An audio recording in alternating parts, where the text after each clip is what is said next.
right, guys. Thanks for listening. Today, joining us is Bryce Lewis.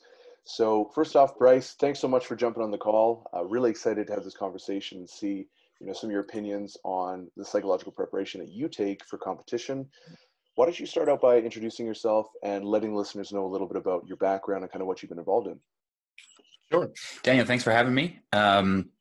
I'm a powerlifting athlete and strength coach. I started a company called The Strength Athlete in 2013.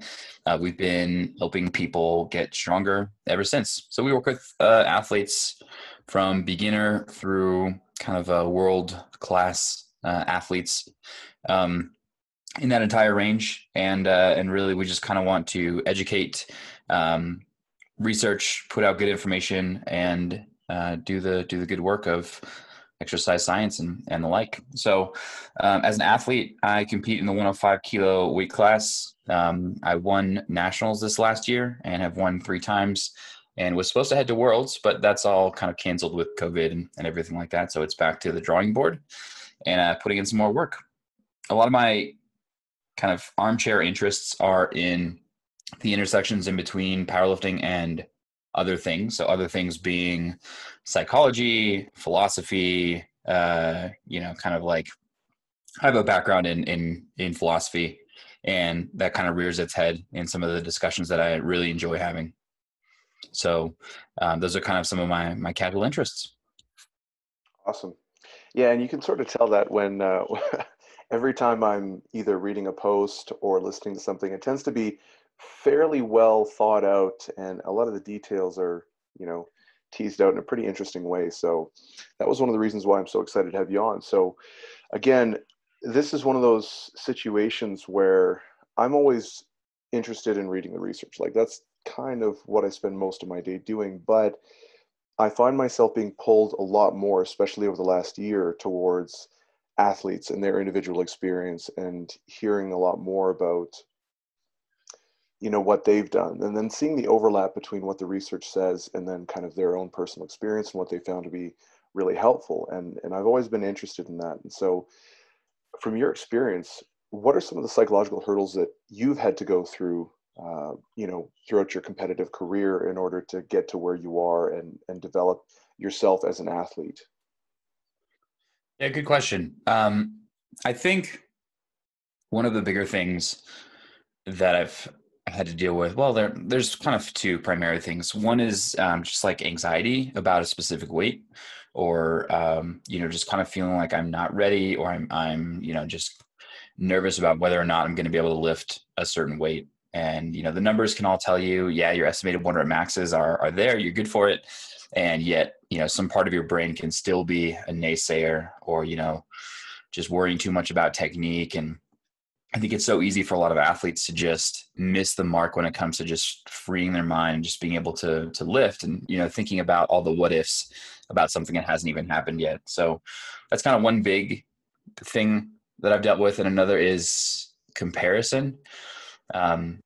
Unlike many other sports like football or baseball or basketball or even other individual sports, the nature of powerlifting is so easy to compare. You can look at your number and you can know in an instant whether you're better or worse than another athlete.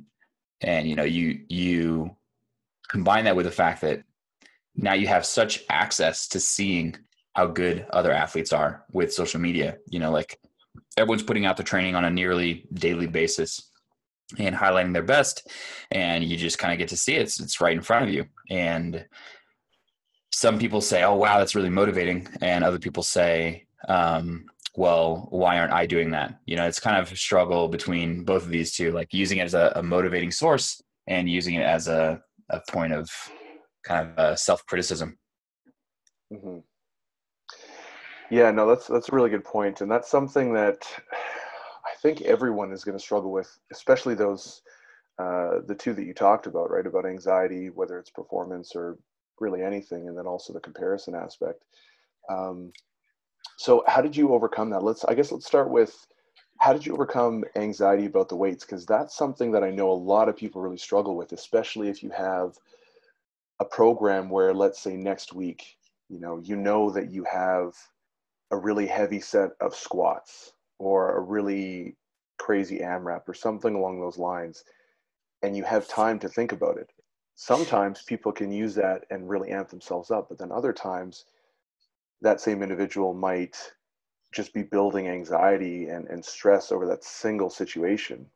So, how do you overcome the anxiety about lifting heavy weights or approaching a really important competition or workout? There's this whole background of factors that I think lead into whether you see a situation ahead of you as something to approach or something to avoid, as Mhm. something you look forward to or something you fear. And that kind of large set of background factors includes like, what was your recent successes? Like you're supposed to do an AMRAP. How did things go last week? Or how did things go the last time you did an AMRAP? And those kind of past experiences form strong memories that might make you think that you're either going to be successful or not successful this time around. So, one of the ways you can help get over anxiety is by continuously having positive experiences. So, the more positive experiences in training that you can kind of stack on top of each other, the less fear or anything like that you might ever experience. So, if you spend your entire life around crocodiles and like no one you ever know has ever gotten bitten by a crocodile, you've never seen anyone bitten by a crocodile, you've never seen them acting dangerously, you're not going to think they're a dangerous creature and you're just going to be your normal self. But like every time you start to see, someone getting mauled by a crocodile, I don't know where the hell this example came from, but we're talking about crocodiles now. And what I'm saying is past experiences shade your thoughts and beliefs about future experiences. And so failure is especially relevant in powerlifting. So we want to avoid experiences of failure, underperformance, or things like that, especially on a regular basis.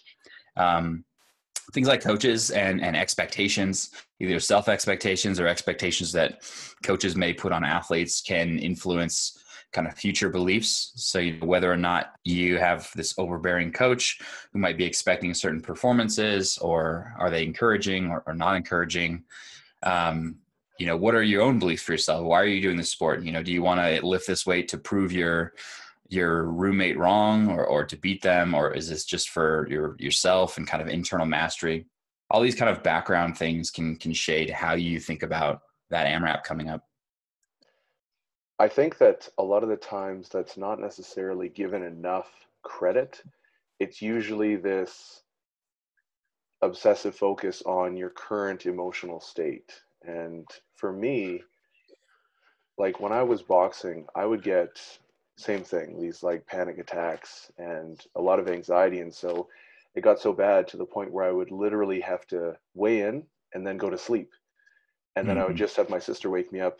And this is not even an exaggeration. About 5 minutes before the fight, I would do some jumping jacks and I'd go out and fight cold. Because if I didn't do that, I would just, I don't know, I would completely destroy my mindset. Yeah. Funny because when I'm fighting, I'm not thinking about anything. I'm not thinking if they're winning. I'm not thinking anything. I'm just going in there to win. But it's all that time beforehand where you're talking to yourself. And it's funny because one of the things that I tell my athletes is like, I oftentimes will ask them, have you ever gone into a weight or gone into a lift really not believing in yourself? And they're like, yes. And I'm like, did you lift the weight? And they're like, yes. And I'm like, okay, now conversely, have you ever gone in being so confident that you're going to crush it and then it crushes you and you miss it? They're like, yes. I'm like, okay, so do your headspace really matter? Like, I think that it does, but I don't think it's the determining factor, I guess is what I'm saying.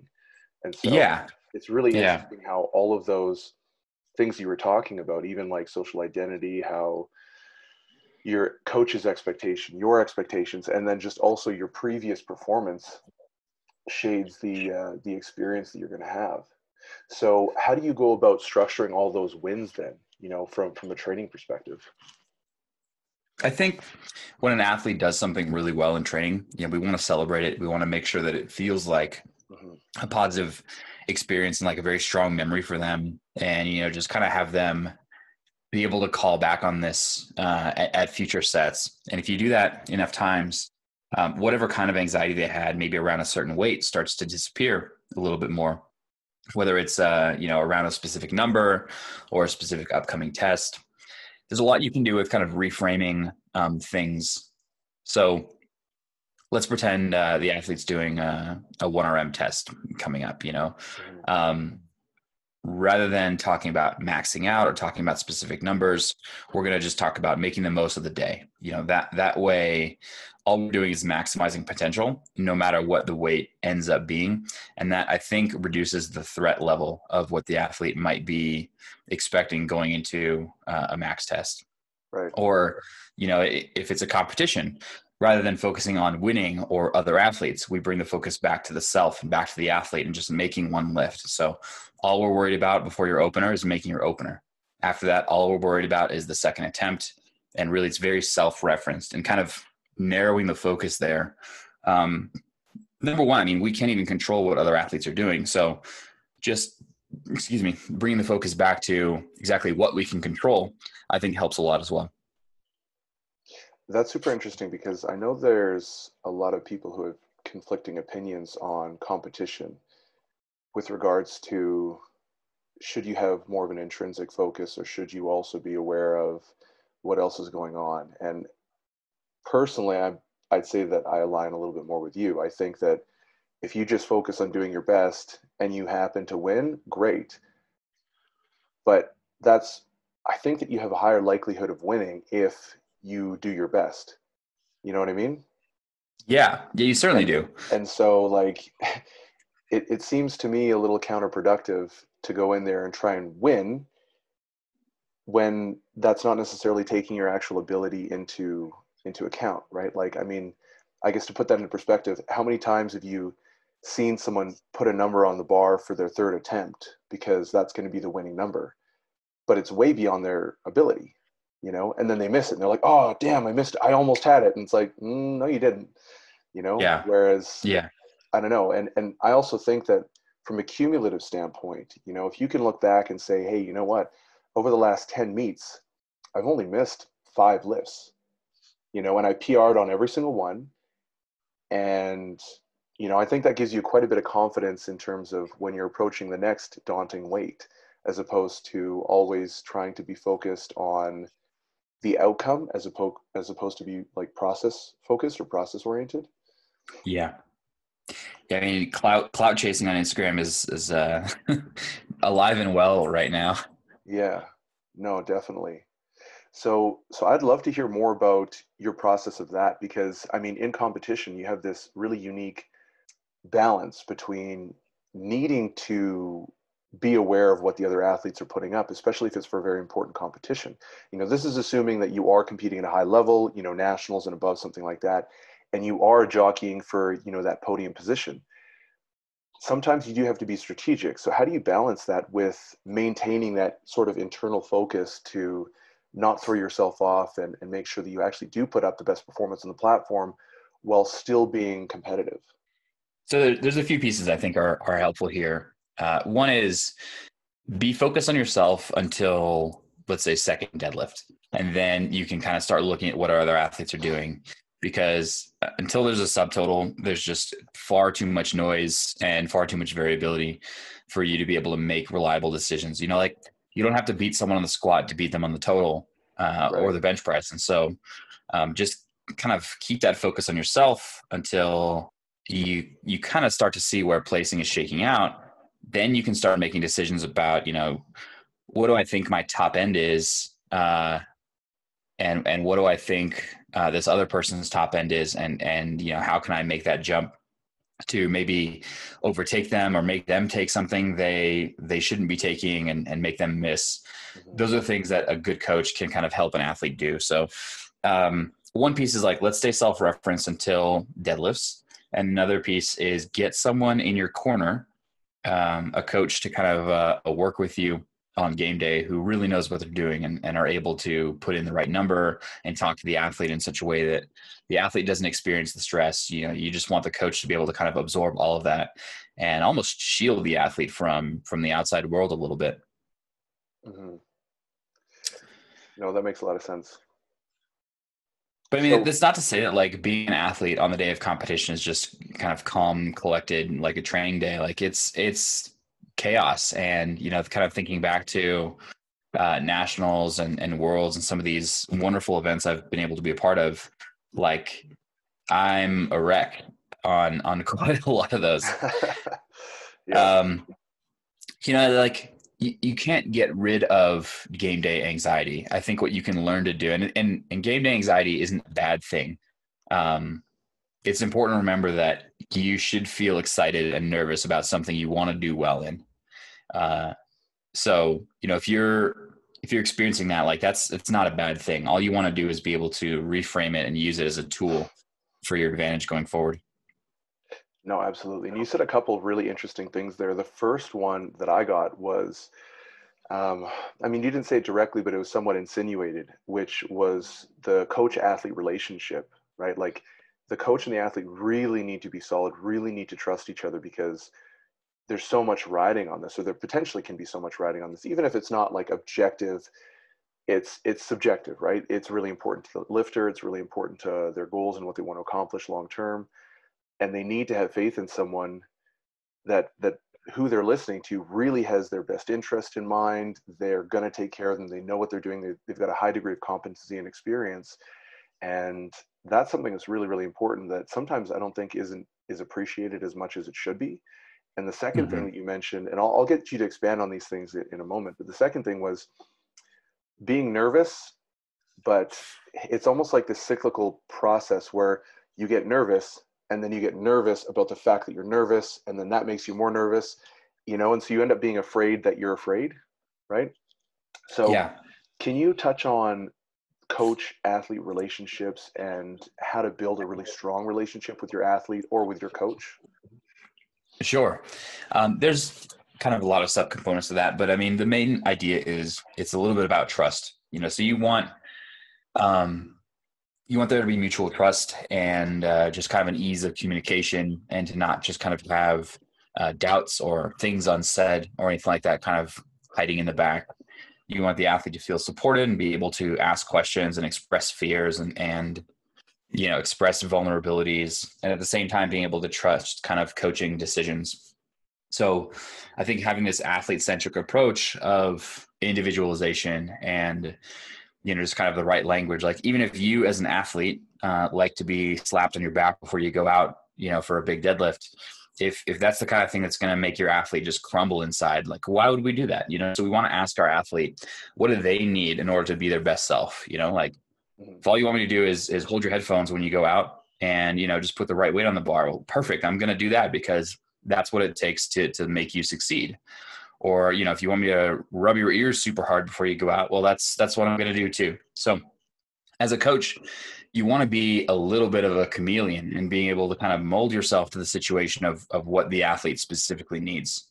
And I think the worst thing we can do is spring anything new on an athlete the day of a competition. So have conversations before about, hey, Johnny, what do you think you need on the day of competition, or what are the things that you like to hear? Or, Mhm. are you a nervous lifter? Are you a calm lifter? Are you aggressive? Kind of how can I best help you be your best self? So taking care of some of this stuff in advance also helps reduce like athlete anxiety the day of competition. So anytime we can reduce uncertainty, we're going to be doing the athlete a favor.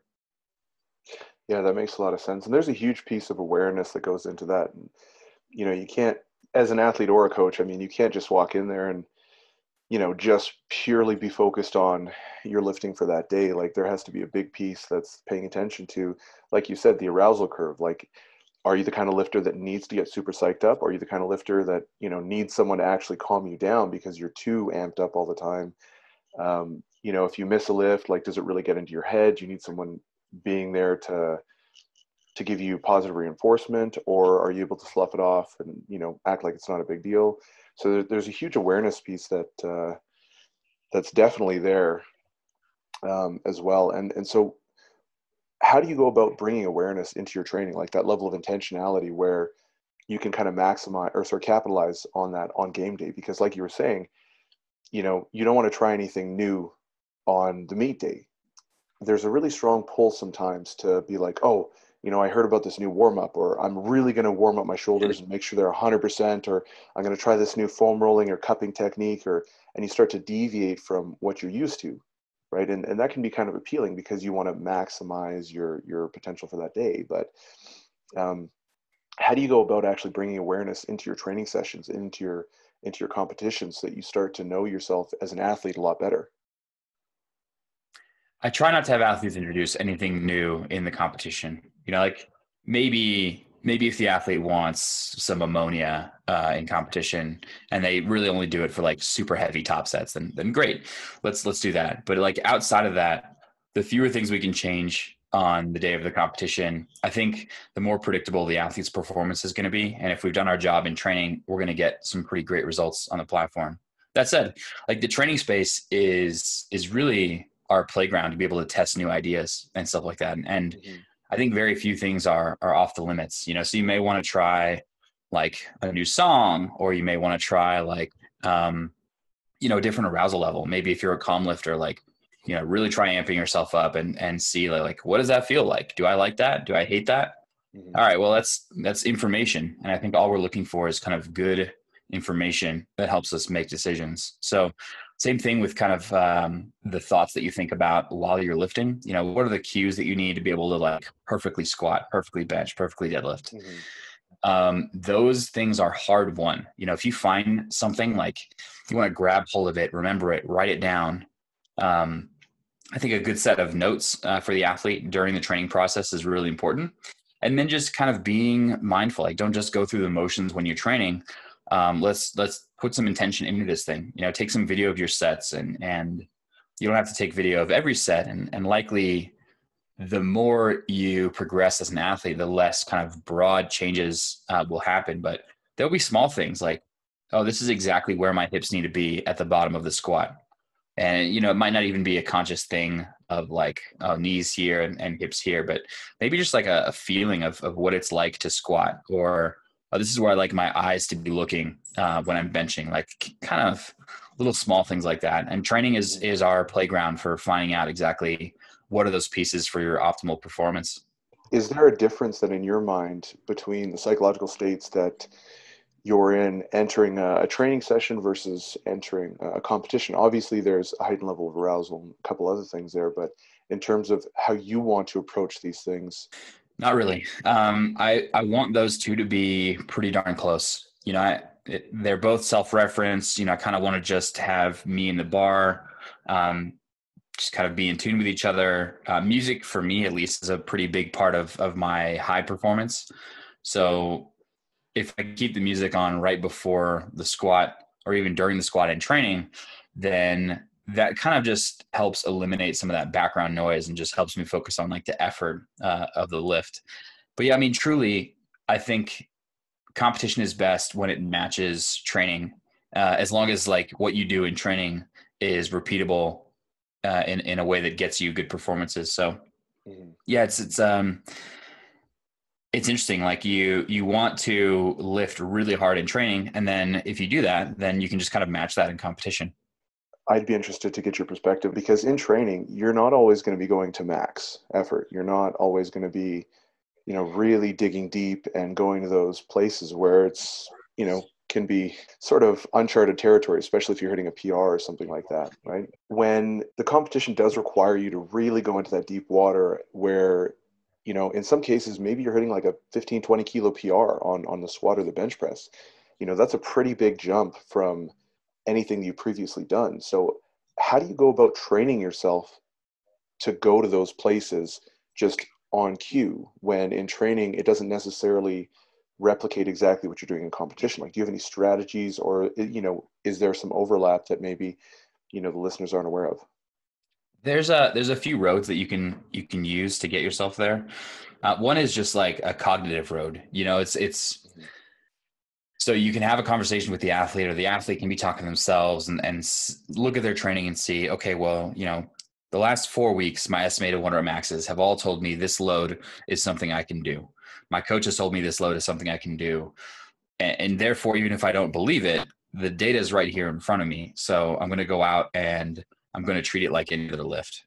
Um, And another approach is to just kind of rely on the ritual. So, your ritual setup for squat should be something that's near identical on a rep to rep basis, or on a set to set basis, let's say.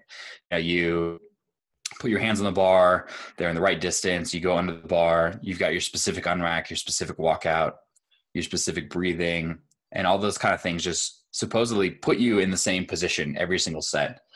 And it's no different, whether we're talking 80% or 105%, we really want that process to be the same. So kind of relying on ritual, regardless of the load on the bar, just helps for you to kind of focus on what's important. And other than that, it's really just effort, and basically avoiding fear. I think fear and doubt while you're under the bar is probably the most damaging thing to being able to perform well. And so whatever you can do to mitigate that is really, really important. Is there anything else that you like to do if on game day you come in and you have a little bit of doubt kind of lingering in the back of your head? Is there anything that you do just in the moment to get back to focus? Do you have a meditation strategy? Do you talk to someone? Do you listen to music? What does that look like for you?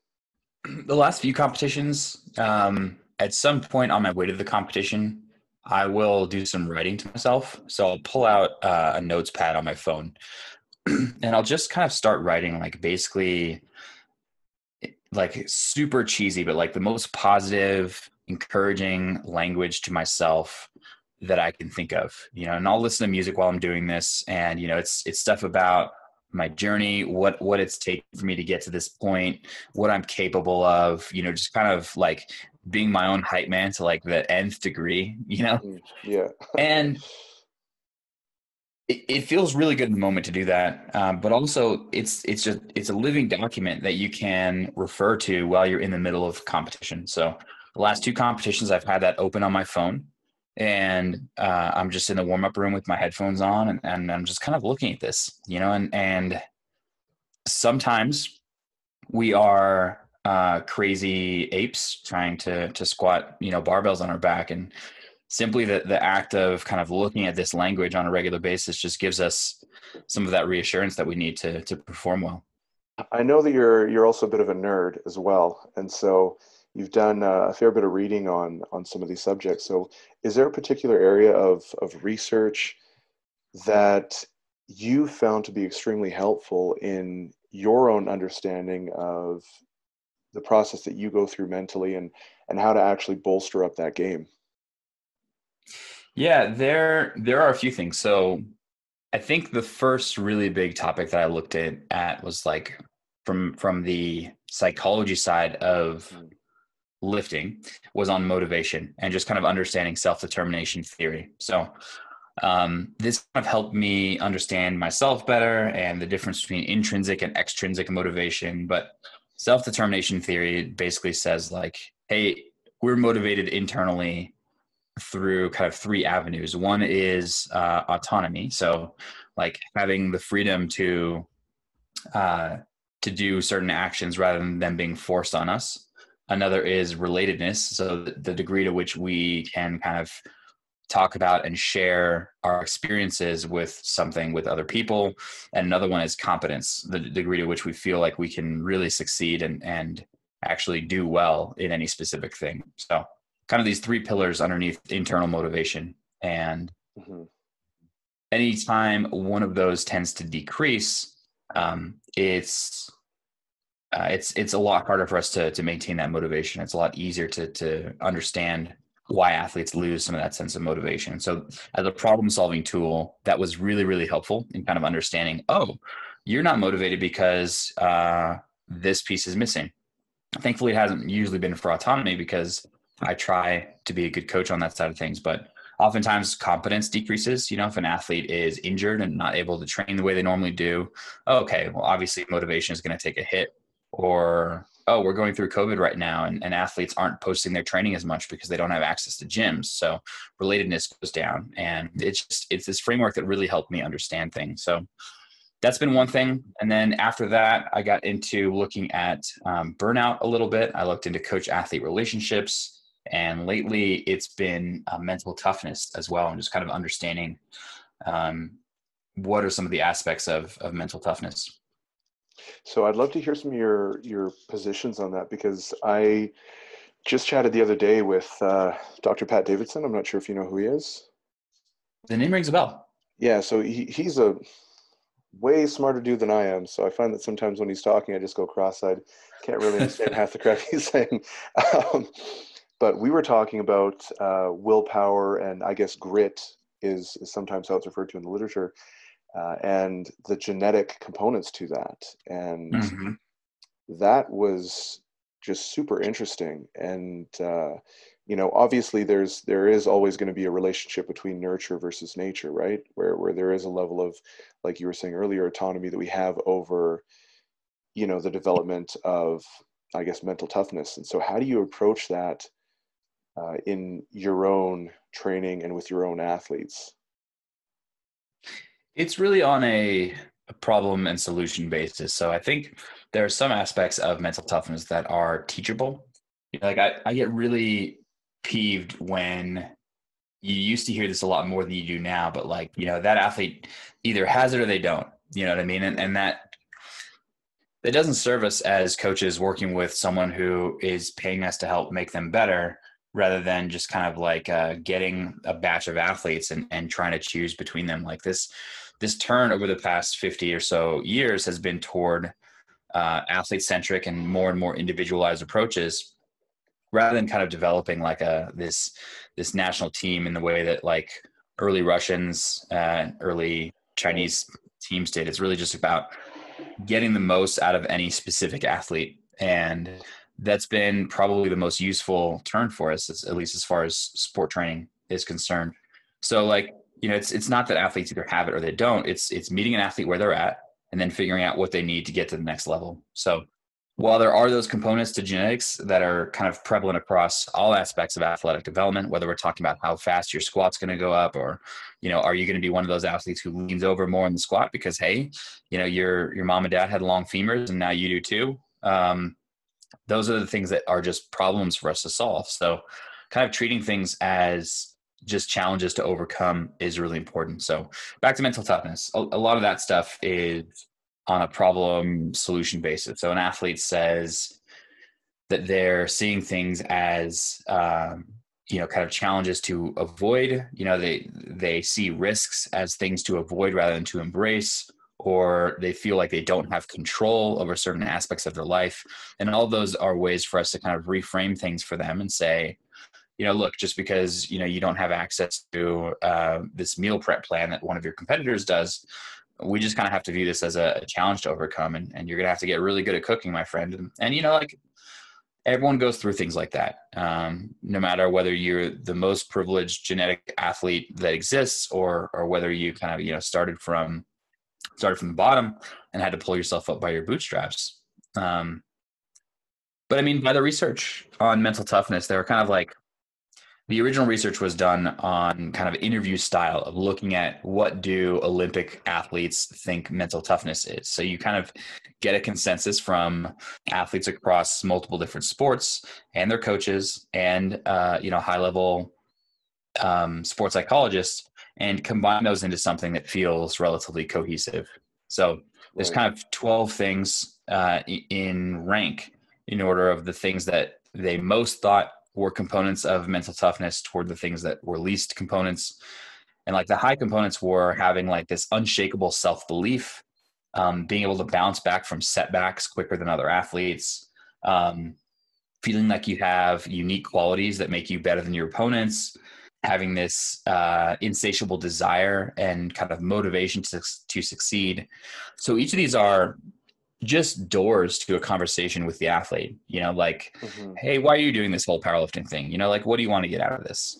How do you feel about perfectionism? Like, how do you approach your craft? And this isn't the same as like, programming, 3 sets of 5 for an athlete and then just getting a certain adaptation. You can't like program your way through increases to mental toughness, but you can have conversations, like that's our avenue into some of this stuff. And if we really care about this, it's through conversation that we get through to an athlete. That's really interesting because I think whenever you look back in sports history, there's no shortage of examples where indoctrination ended up being really, really helpful for the success of an athlete. Like you look at, so Mike Tyson is a huge, huge idol of mine. He's someone I've looked up to for a long, long time. And I mean, if you're familiar with his story, you know that he was taken in when he was very, very young. And Customato, his coach, who's this very famous boxing coach at the time, literally just started indoctrinating him, saying that you're the greatest of all time. Like you'll be unstoppable. You're going to be the youngest world champion. You're the greatest fighter of all time. Like literally like whispering this into his ear as he's sleeping all day, every day. He forced him to live with him, and like he'd make him watch videos, and he'd just keep telling this kid that. And whether or not it was true, he started believing it was true. And I mean, everyone in the world knows who Mike Tyson is, so I think it worked out pretty well. If there is a genetic ceiling that someone has, or a certain limit to the level of, mental toughness that they might have, I don't necessarily think it's beneficial to know what that is, but I do think it's beneficial to assume that it's much higher than it actually is, right? So it's almost like, behaving as if you have control will at the very least maximize your potential, as opposed to assuming that you have no control, because then you're kind of shooting yourself in the foot, and you don't necessarily have any potential for upward mobility, or at least your potential for upward mobility is significantly reduced if you go under that assumption, because then your behavior is going to reflect that, then the outcomes are going to reflect that, and it's going to be this sort of self-fulfilling prophecy.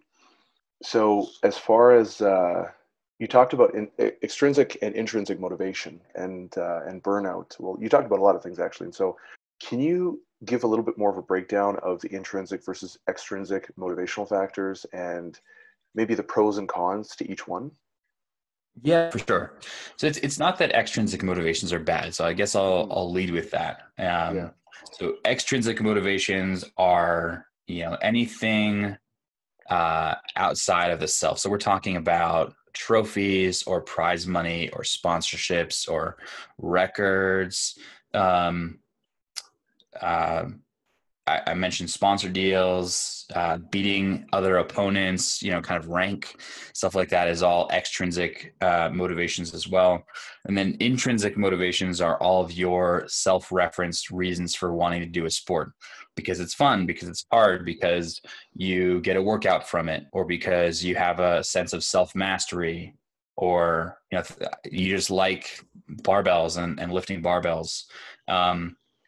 These kind of things are, they burn longer, I would say, intrinsic motivation. So extrinsic motivations burn hotter and quicker.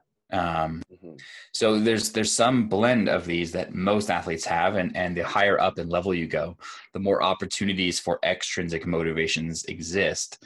But the more athletes rely on extrinsic motivations, the more they engage in behaviors like perfectionism, or just kind of really overreaching their abilities or their ability to train or things like that. And training starts to take on this character of being less for yourself, and the reasons that you first started doing it. So again, it's not to say that it's bad. There's some blend, but I think that core of intrinsic motivation should be there.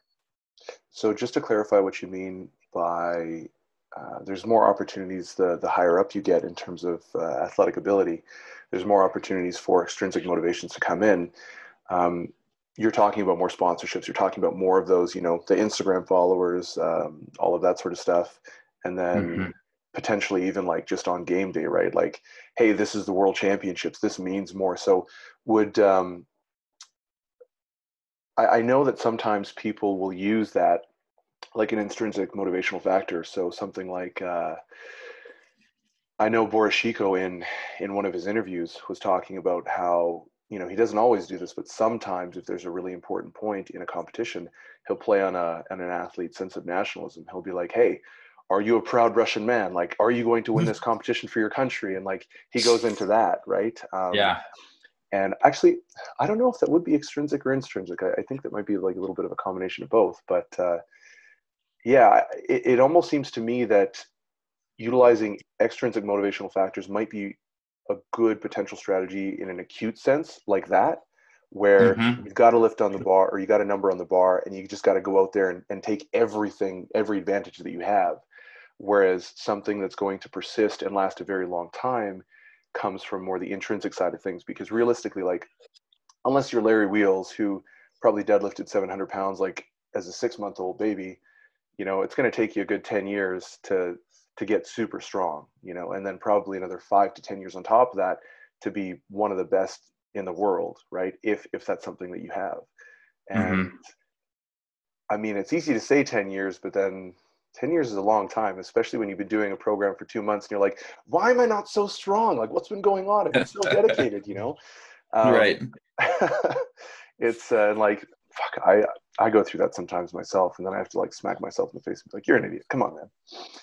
Um, yeah. So I want to hear what you think about burnout, because that's something a lot of athletes go through, especially when, you've been competing for 10 plus years, you've been training really hard. And that's, especially if that's like a really, really big part of your life. And I mean, you're someone who, you compete as a powerlifting athlete, you are a strength coach. And I mean, I would assume you probably coach some other athletes as well, but it seems that that part of your life is very much encapsulates a very, very big part of your entire life, right? Like the amount of research you're doing, the amount of time and effort you spend on your diet, your nutrition, your sleep, your recovery, your mindset, and then just even with your business, it all seems to revolve around fitness, performance, things like that. So how do you avoid burnout? And actually, I guess before you answer that, have you ever experienced burnout, and what was that like? Yeah, I went through a period of a pretty high amount of burnout, and I've gone through periods of being pretty close to saying, screw all this stuff. Like, I want training to be fun again, and like that kind of kept coming back. Like, this is not fun. I want training to be fun again, and I really kind of had to take a step back and just reevaluate what was different, what was I doing, and how do I get back to this thing that used to be amazing and feel really good. Like, how do I get back to that place? And this relates a little bit to motivation. Like, being burnt out essentially means that some aspect of motivation is decreased or changed in some pretty significant way. Um, so the piece about intrinsic motivation, like, there are 3 or 4 competitions per year, and there are um, you know if you're competing for 10 years or something like that, that's quite a few opportunities to compete. But the day to day is just training, and you've got to love the training if you're going to do this for a lot of time, and like the training for its own sake. So that goes back to that intrinsic motivation piece. But by the research, there are kind of 3 dimensions of sport burnout. One is physical or emotional exhaustion. So just like actually being both physically and emotionally tired of doing your sport. Another one is reduced accomplishments.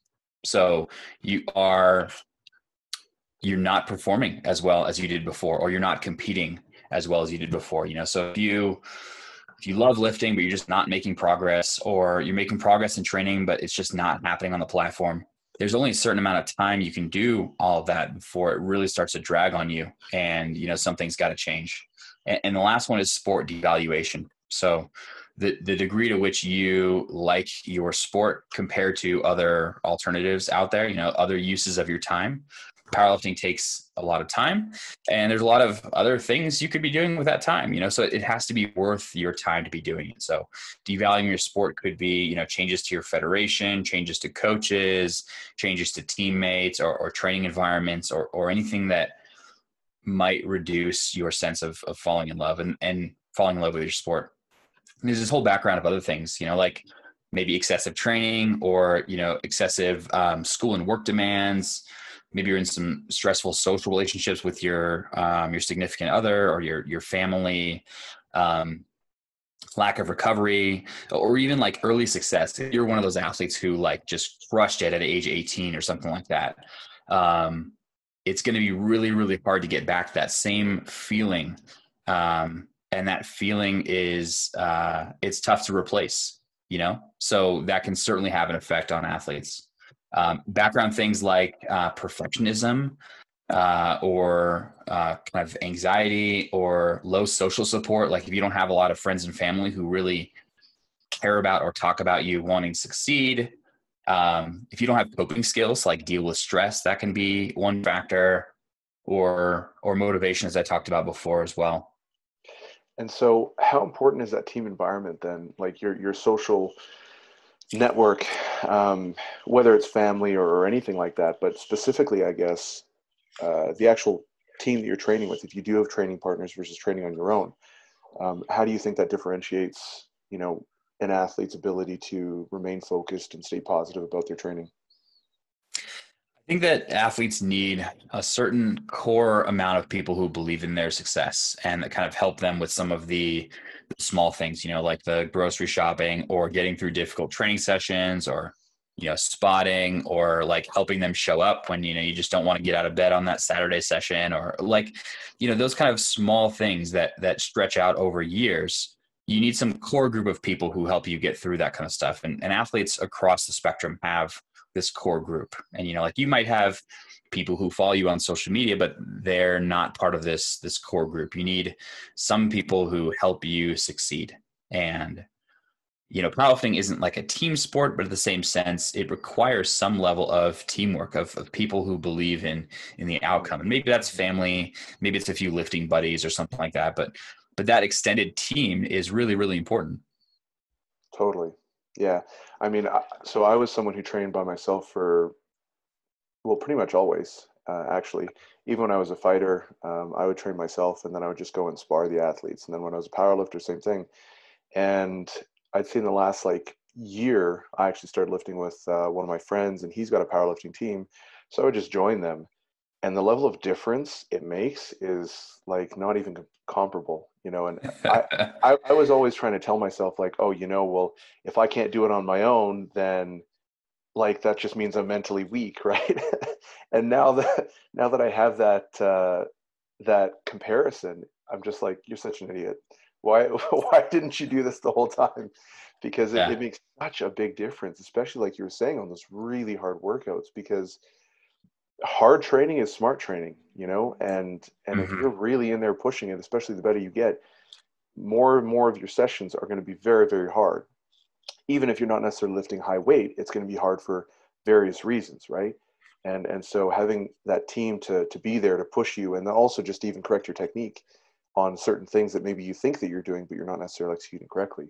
So in your experience, then, how did you actually overcome burnout when that was something that you were kind of going through?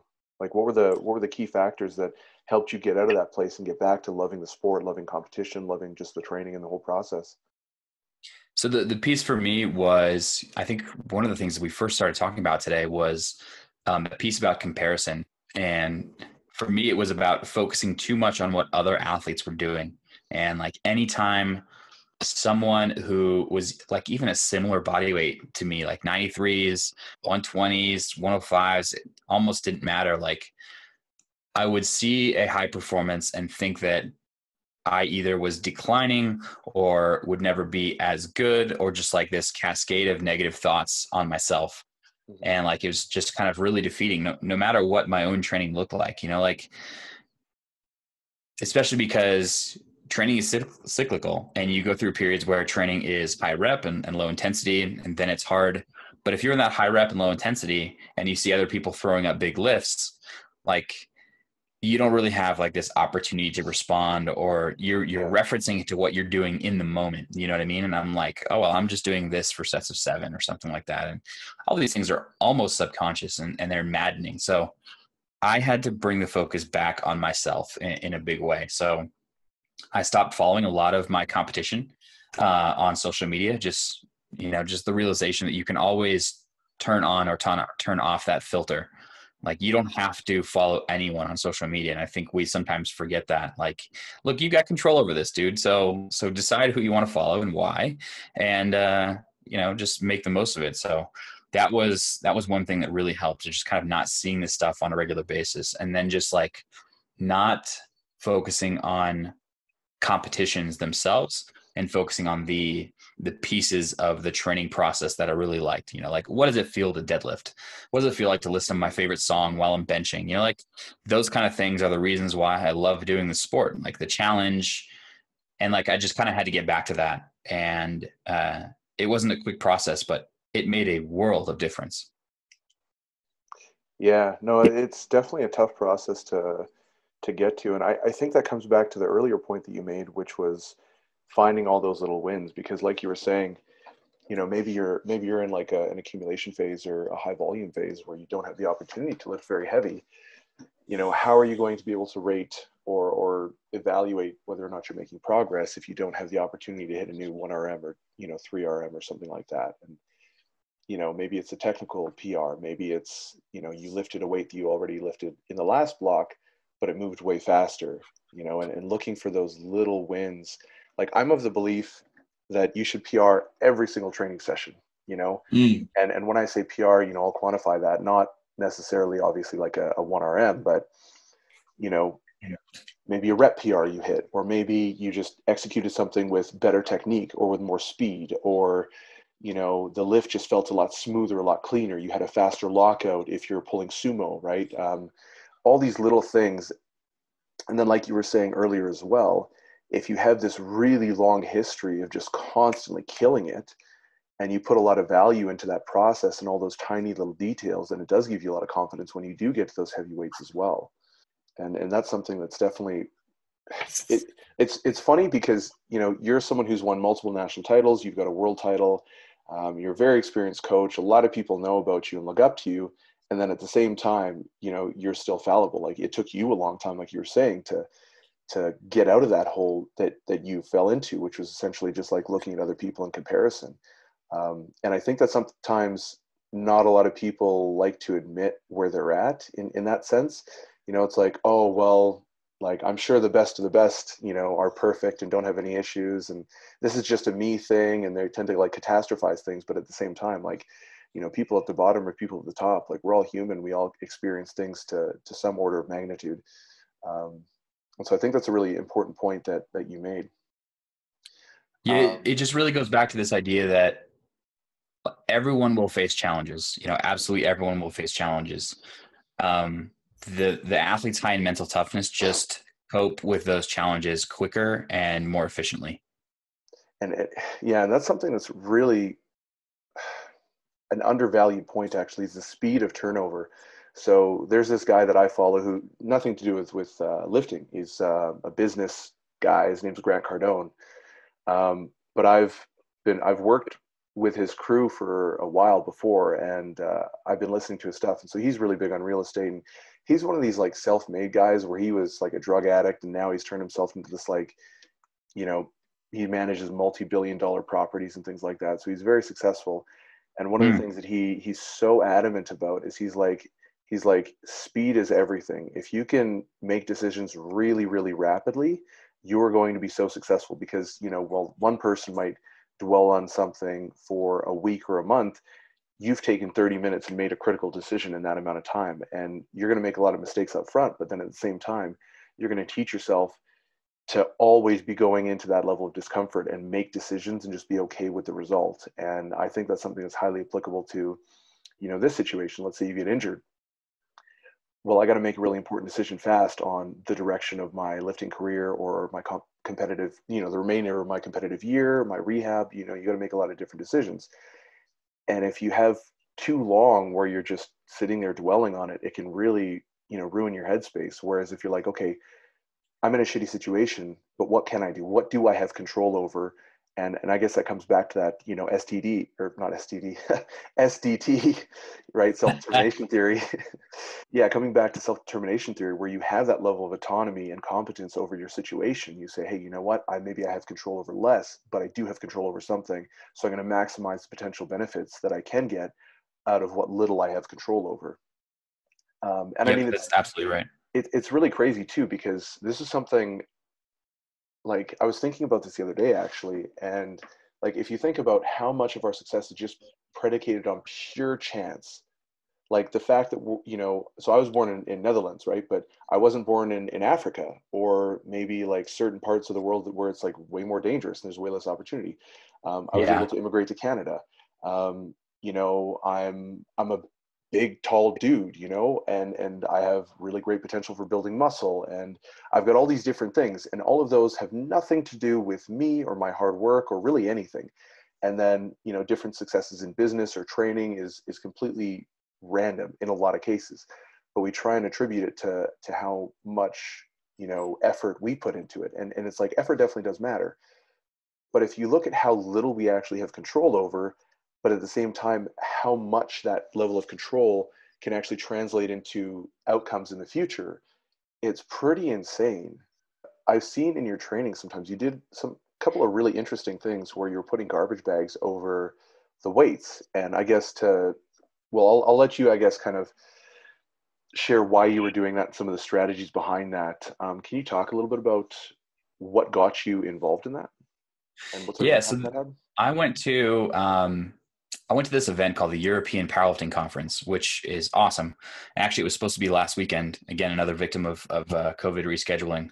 Um, but there was a sports psychologist named Hugh Gilmore who presented on kind of a range of things, but one of them was some strategies that he uses to reduce anxiety and practice the unknown with athletes. So, with athletes' permission, they would do what he called pressure training, which basically you go in the gym. This is for British weightlifting team, I think, and they would have the weights covered, and they would just kind of have to go in there and lift the weight. And the idea was, well, if you don't know what's on the bar, you're going to put in your best effort possible, and you'll end up with a better outcome if you put in your best effort possible. So it's kind of just like, look, we might have to make a last minute change in competition. You're going to have to be able to reframe very quickly and go out and just attempt this with everything you've got.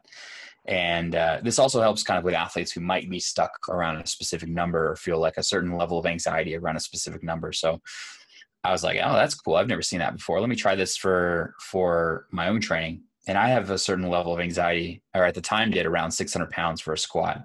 Anything that looked like either 6 plates in pound plates or 5 reds, kind of right in that range, Hmm. like I would just kind of lose my shit and not be able to lift in the way that I should be lifting.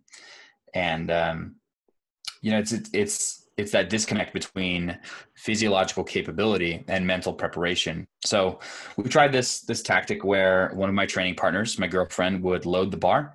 I would turn around, while they're doing this, they would cover it with trash bags, and I would go in and lift the weight. And before the session, I would say, look, this is my RPE target today. I'm doing triples up to 7.5 RPE. I just trust you guys fully to do that. And so basically from my last warm-up up through kind of my ramping sets to find that target RPE, we would just let them put the weight on. And yeah, it really helped. It really did. It's not like I was, setting crazy PRs or anything like that. Hmm. But the weights were consistently about 20 pounds heavier than I thought they were on my back. And that's kind of surprising. That's that's a lot, especially once you get up to that level of weight on the bar, right? Every pound is going to make a much more dramatic difference. Yeah, so it was really useful in just kind of overcoming this aversion to loads around 600 pounds, and I just kind of always keep that in my back pocket now as something to bring up to athletes who might be going through something similar. Hmm. Like it looks No. goofy as hell, but like if you're in a gym with people you trust, Yeah. but it's like sure, absolutely. That's awesome. Yeah, I can't say I've tried that strategy, but it was always something that was really interesting to watch. Like I remember seeing videos on Instagram and I was like, man, that's tough. That's tough going into a lift not knowing what it is. But I guess it's kind of part of the point, right? Is to be like, look, it doesn't matter. This is just, let's see what you're actually capable of. Hmm. And actually there was a really interesting paper that came out recently. Oh my God, I can't remember who it was by, but essentially they looked at maximum voluntary contraction force of the musculature, and oh man, I wish I remembered what it was. Essentially, what they found was that people's mindsets would quit before their body, but like before their physiology did, right? So Mm. I think it was something along the lines of they did like a maximum contraction, maximum voluntary contraction. They measured the force output, and then they got them to like a VO2 max test, and then they did the max strength again. Hmm. Now it's something like that, so don't quote me on it. And they found that the people who reached their VO2 max or something like that, or the people who were like, "Oh man, I can't do this. I'm quitting the VO2 max." Their strength output after the test was still really high, right? Interesting. Which is like it's it's not going to be the case. And so it was something about like they gave up mentally, and that's what made them their body give out. But yeah, I'll have to read that again. I wish I had more information on that, man, because it's very similar to kind of what you're talking about, right? Um, Yeah. Speaking of yeah. the relevance, my coach shared one paper with me that tested something essentially the same concept and showed there really wasn't any difference between groups. So Mhm. don't go out there and start covering all your loads with trash bags. It's really just it's a tool to get around specific load anxieties rather than like let's just train this way and we'll all make crazy gains. When you were lifting at Worlds for jockeying for position at what year was that? Was it 2018? Yeah. 2018. So when you were in that in the back there, and you did you at know at all that you were fighting for that first place position? No, no, I didn't. I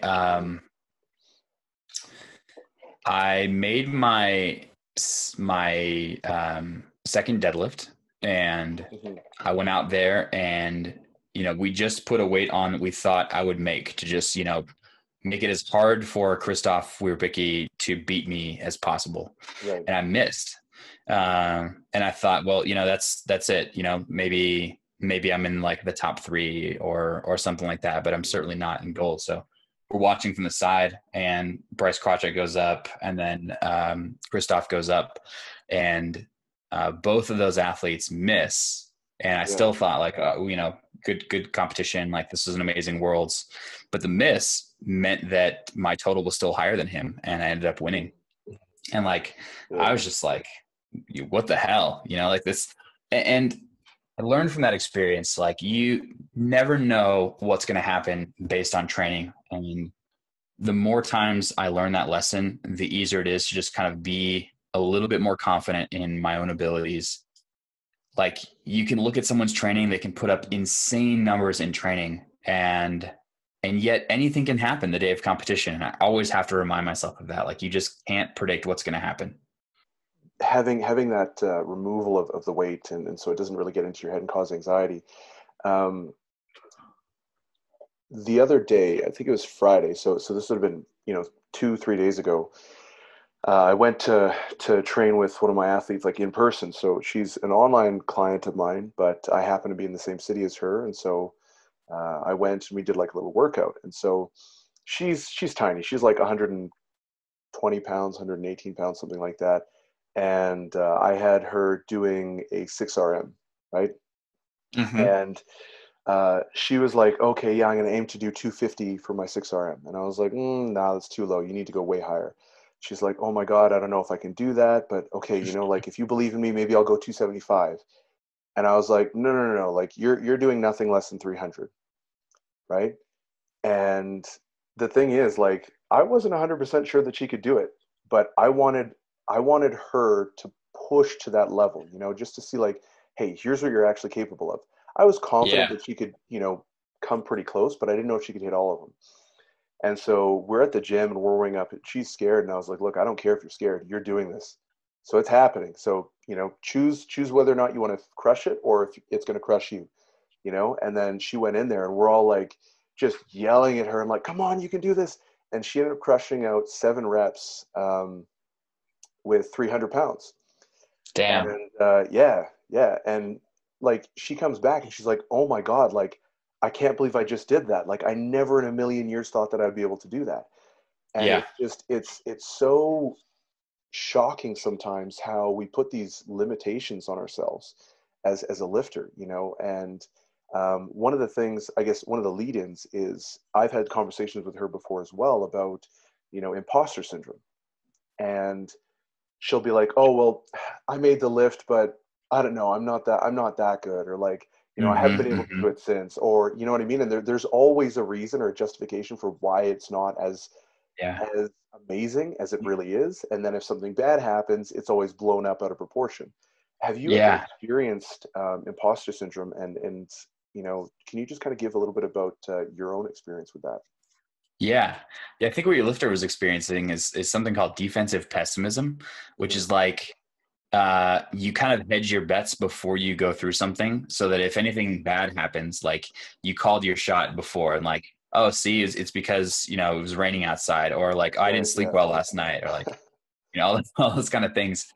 Um, and that has a lot to do with like locus of control, like how much control do you think you have? But yeah, back to that point, like you tell athletes like train hard, like training hard is what it takes. And I call those moments that your athlete went through like a recalibrating moment. And Yeah. I have gone through a few of those in my life too, where, I had some buddies load up a leg press, and like they just took me through like this gauntlet of a leg press with drop sets upon drop sets upon drop sets. And like, I I just realized like, oh shit, I have way more in me than I've been putting forth. And like now my scale of effort and what it takes to succeed has been recalibrated. And I know that now I have more in the tank and I'm capable of applying myself to that higher degree. And like there's going to be a lot of those moments that happen in an athlete's career. And I think this idea of train hard, like, no, you probably don't know how hard you can actually train. And like that's confirmed by research too. Say they have athletes go up to um, an AMRAP, where they stop when they have one rep left in the tank, and then they have them continue to go past that. In a lot of cases, somewhere between 5 and 16 more reps after that. And so, we're just capable of a lot more than we think a lot of the time. Yeah, I had an experience with that. So right now I'm in Calgary, and when I started training at the Strength Edge, which is Bryce Krawchuk's gym, Oh yeah, and I you're right there remember, with Big Bryce. yeah, so I remember when the first day that I walked into that gym, I was relatively new to powerlifting, and I didn't know the difference between equipped lifting and unequipped. I just was like, oh, he's squatting. So I walk Yeah. in, and literally the squat rack is facing me, and he just happens to be unracking 805 as like right as I walk in. And I Yeah. like seeing that much weight on the bar. Like, I don't think people, if you've never seen someone in person lift that much weight, it is a completely different experience than watching it on YouTube. Like Yeah. you see that much weight and it's almost like your brain can't register it. You're like, what the fuck? And so anyways, like I just go to the side and I see him smoke it. And I was like, oh my God. And I'd been plateaued for, I think about like 8 months or 7 months or Yeah. something like that. And within 2 months, I had a 40-pound squat PR. I had like a 50-pound deadlift PR and like a 40-pound bench PR within, yeah, seriously, like 2 months. And it was like, is that a coincidence? Hell no. Like Right. I had never trained so hard in my life because I was like, man, this guy's so much further ahead of me. And it's sometimes you just need, like you were saying, that reset. That's such a great term for it because that's exactly what it is. Kind of redefining your boundaries, and I guess just even being more open to exploring them and seeing what they are. Because yeah, sometimes you don't even notice that you can kind of become not complacent, but I guess somewhat complacent in your training, or you think you're maybe putting forth a certain amount of effort that's not exactly there. So, and I guess kind of coming back to what we were talking about earlier about training partners, I think that's one of the massive benefits of training partners is they keep you honest. Like if you do Yeah. something and they don't believe that it's your best, they'll be like, "Bitch, get back onto the bar. You're doing 2 more reps," or something like Yeah. that. So, If there's any like actual transfer between like some of the psychology stuff and like the actual physiology of getting stronger, it's in putting more weight on the bar, and athletes mhm, kind of teammates telling you like, oh well, you should go up or something like that. mhm. And yeah, I think those moments are really important to have those people around you. Yeah, absolutely. And I mean, yeah, there are so many instances where like I can think of anyways where I wouldn't have hit a lift or I wouldn't have done something had someone else not got on my case and been like, dude, go for it. Like I remember when I hit my first 600-pound squat, um, that was a really big number for me, and I was freaking scared. And so I jumped. My biggest squat prior to that was 550, right? So Mm. like I hit 601, um, and so it was a 51-pound PR for You me. went from 550 to one. Jeez. But I was nervous, man. Like I did not know if I could do it. And I remember I had a couple guys there, and they were just like, I tend to not do so well with people being like, "Oh, good job." I like people getting in my face sometimes, and so I've got a couple friends who really do a great job of that. And yeah, he just like my one buddy just got in my face. He's like, "This is it." Like, are you going to do this? Or are you going to bitch out? He's like, let's see it. Show me what you're made of. And I was like, all right, I guess I got to do it. And I went under there and like smoked it. And I was just like, oh my God, like, because the whole time I'm going down and literally like what I'm thinking to myself is just good luck. Let's see what happens. Right. Yeah. Um, Yeah. and I hit it, and I was so shocked. I was just like, oh my God. But yeah, I never would have done that had I not had him there spotting me, and a couple other people spotting me, because one, I wouldn't have wanted to do that weight on my own because it's just dangerous. And then two, just having them there yelling at me as I'm pushing up, I was like, oh no, I'm getting pinned. And then I was like, wait, it's still moving. Oh my God, I did this. Yeah, honestly, like I think that was super interesting. All the stuff you covered, I've got a lot of notes here of stuff that I really want to look into as well. Just even from like Hugh Gilmore and defensive pessimism and stuff like that.